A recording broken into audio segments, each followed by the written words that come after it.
ദൈവ തിരുനാമം മഹത്വപ്പെടുമാറാവട്ടെ. വലിയ നോമ്പിൻ്റെ 2026 14 പ്രഭാതത്തിനായിട്ട് ദൈവത്തെ മഹത്വപ്പെടുത്താം. ദൈവമക്കളെ, ഇന്ന് വലിയ നോമ്പ് ആരംഭിച്ചിട്ട് 3-ാമത്തെ ഞായറാഴ്ചയാണ്. നിങ്ങളെല്ലാവരും വിശുദ്ധ കുർബാനയിൽ പങ്കെടുക്കുന്നു എന്ന് വിചാരിക്കുന്നു. നിങ്ങളെല്ലാവരെയും ഞാൻ ഇന്ന് അർപ്പിക്കുന്ന കുർബാനയിൽ പ്രത്യേകം ഓർക്കുകയും പ്രാർത്ഥിക്കുകയും ചെയ്യുന്നു. ദൈവമക്കളെ, ഇന്നത്തെ നമ്മുടെ ധ്യാന ചിന്ത തളർവാദ രോഗിയെ കർത്താവ് സൗഖ്യമാക്കുന്ന വേദഭാഗമാണ്. തളർവാദ രോഗിയെ കർത്താവ് സൗഖ്യമാക്കുമ്പോൾ 4 യുവാക്കൾ കട്ടിലോടുകൂടി തളർവാദ രോഗിയെ കർത്താവിൻ്റെ അടുത്തേക്ക് കൊണ്ടുവരുമ്പോൾ കർത്താവ് ഉള്ള ഭവനത്തിൽ തളർവാദ രോഗിയെ കൊണ്ട് വരുമ്പോൾ കാണുന്ന കാഴ്ച, ചുറ്റും പരിസരം നിറച്ച ആളുകൾ തിങ്ങിക്കൂടിയിരിക്കുകയാണ്. അപ്പോൾ അതുകൊണ്ട് കർത്താവിൻ്റെ അടുക്കിലേക്ക് തളർവാദ രോഗിയെ എത്തിക്കാനായിട്ട് പറ്റാത്തൊരവസ്ഥയിൽ വീട്ടുടമസ്ഥൻ വീടിൻ്റെ മേൽക്കൂര പൊളിച്ചോളാൻ അനുവാദം കൊടുക്കുകയും തളർവാദ രോഗിയെ മേൽക്കൂര വഴി താഴേക്ക് ഇറക്കുകയും ചെയ്ത് കർത്താവ് സൗഖ്യം കൊടുക്കുകയും ചെയ്യുകയാണ്. ഇതിൻ്റെ പിന്നിൽ ഉണ്ടായ നാശനഷ്ടങ്ങൾ കുടുംബനാഥനെ സംബന്ധിച്ച് അവൻ്റെ വീടിൻ്റെ മേൽക്കൂര പൊളിക്കേണ്ടി വന്നു. നാശനഷ്ടങ്ങൾ ആ വ്യക്തി തന്നെ സഹിക്കണം.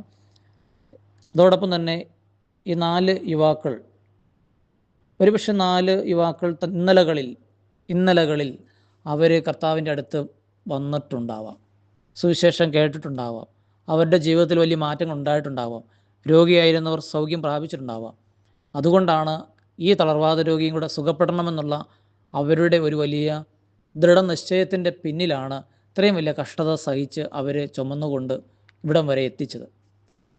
ഒരുപക്ഷെ ആ കുടുംബത്തിലെ കുടുംബനാഥനും ഇന്നലകളിൽ യേശു ക്രിസ്തുവിൻ്റെ ഇടപെടൽ മുഖാന്തരം സൗഖ്യങ്ങൾ ഉണ്ടായിട്ടുണ്ടാവാം, ഉയർച്ച ഉണ്ടായിട്ടുണ്ടാവാം, എല്ലാ ആപത്തിൽ നിന്നും അപകടങ്ങളിൽ നിന്നും അനർത്ഥങ്ങളിൽ നിന്നും ഒരു ദൈവിക സംരക്ഷണം കിട്ടിയിട്ടുണ്ടാവാം.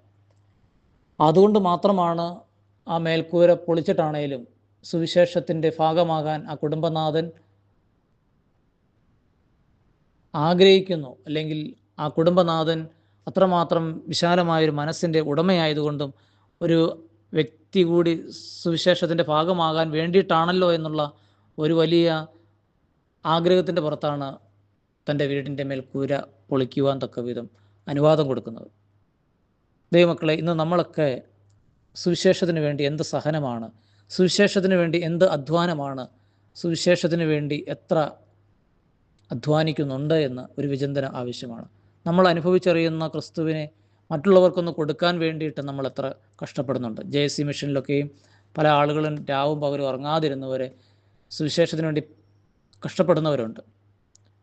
എന്നാൽ ഈ നോമ്പിൻ്റെ ദിനങ്ങളിൽ നമുക്ക് ഓരോരുത്തർക്കും മറ്റുള്ളവരെ സുവിശേഷം എത്തിപ്പെടാത്ത, സുവിശേഷം മറ്റുള്ളവരിലേക്ക് എത്തിക്കുവാൻ തക്ക വിധം രാവും പകലും അധ്വാനിക്കാൻ, സുവിശേഷത്തിൽ പങ്കാളികളാകാൻ ഒരു ദൃഢപ്രതിജ്ഞ എടുത്തുകൊണ്ട് നോമ്പ് കുറച്ചുകൂടി അർത്ഥവത്താക്കുവാൻ, ചൈതന്യമുള്ളതാക്കി തീർക്കുവാൻ തക്ക വിധം പരിശുദ്ധാത്മാവിൻ്റെ കൃപകൾ, സുവിശേഷം അതിൻ്റെ ചൈതന്യം മറ്റുള്ളവരിലേക്ക് എത്തിക്കുവാൻ നമുക്ക് പരിശ്രമിക്കാം, പ്രാർത്ഥിക്കാം. പ്രാർത്ഥനാപൂർവ്വം പുത്തൂർ കുടിലിൽ ജയ്മോനച്ചൻ.